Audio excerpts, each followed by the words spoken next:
തന്റെ വെറുക്കപ്പെട്ട ഭാര്യ റെസ്റ്റോറന്റിലെ ഒരു വെയിട്രസ് ആണെന്ന് കണ്ട് അയാൾ അത്ഭുതപ്പെടുന്നു. അവളോട് പോയി ചോദിക്കാൻ ഒരുങ്ങുന്നുണ്ടെങ്കിലും അവന്റെ കൂട്ടുകാരൻ അവനെ തടയുന്നു. ഭാര്യ മേശ തുടയ്ക്കുന്നത് അയാൾ നോക്കിക്കൊണ്ട് നിൽക്കുന്നു. ഇതുകൊണ്ടാണ് അവൾ തന്നോട് 1 രൂപ പോലും ചോദിക്കാത്തതെന്ന് അയാൾക്ക് മനസ്സിലാവുന്നു. ഈ രംഗം കാണെ ധനികന് അവളോടുള്ള മനോഭാവം മാറിത്തുടങ്ങുന്നു. ഇരുവരുടെയും വിവാഹം കുടുംബം തീരുമാനിച്ചതാണ്. പക്ഷേ പെൺകുട്ടി അയാളുടെ പണത്തിന് വേണ്ടിയാണ് വിവാഹം കഴിച്ചതെന്ന് അയാൾ തെറ്റിദ്ധരിക്കുന്നു. ഭാര്യ സ്വന്തം അധ്വാനത്തിൽ നിന്ന് പണമുണ്ടാക്കുന്നുവെന്നും തന്നോട് പൈസ ചോദിക്കുന്നില്ല എന്നും അയാൾക്ക് മനസ്സിലാവുന്നു. പെട്ടെന്നൊരു ഭിക്ഷക്കാരൻ അങ്ങോട്ടേക്ക് വരുന്നു. മുതലാളി നേരിട്ട് അയാളെ പുറത്താക്കുന്നു. എന്നാൽ പെൺകുട്ടി അയാളെ തടയുന്നു. അവൾ നേരിട്ട് അയാളെ കസേരയിലേക്ക് കൊണ്ടിരുത്തുന്നു.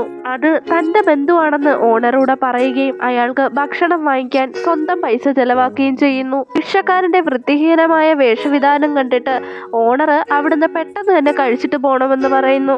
ഭിക്ഷക്കാരൻ പെൺകുട്ടിയോട് നന്ദി പറയുന്നു. ഈ സമയം പെൺകുട്ടി ഭിക്ഷക്കാരനോട് പറയുന്നു, എല്ലാവർക്കും മോശമായിട്ടുള്ള സമയമുണ്ട്. ഈ രംഗം കണ്ട് അവളുടെ ധനികനായ ഭർത്താവ് ആവട്ടെ ആഴത്തിൽ ചിന്തിക്കാൻ ഒരുങ്ങുന്നു.